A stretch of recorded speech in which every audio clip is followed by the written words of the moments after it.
আপনারা কি জানেন কুরআনের মা হলো সূরা ফাতিহা। আজকে আমি সূরা ফাতিহা তিলাওয়াত করব। বিসমিল্লাহির রহমানির রহিম।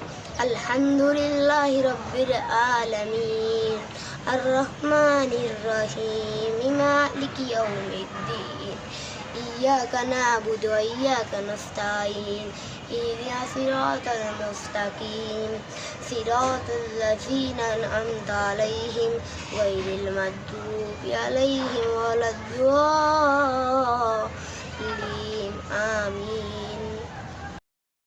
সকল প্রশংসা একমাত্র আল্লাহর জন্য, যিনি জগৎসমূহের পালনকর্তা, যিনি অসীম দয়ালু ও সর্বশক্তিমান, যিনি বিচার দিনের মালিক।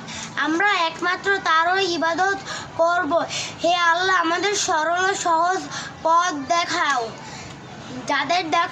যাদের উপর তোমার অনুগ্রহতা দান হয়েছে, তাদের নয় যাদের উপর তোমার গজব নাজিল হয়েছে এবং পথভ্রষ্ট হয়েছে।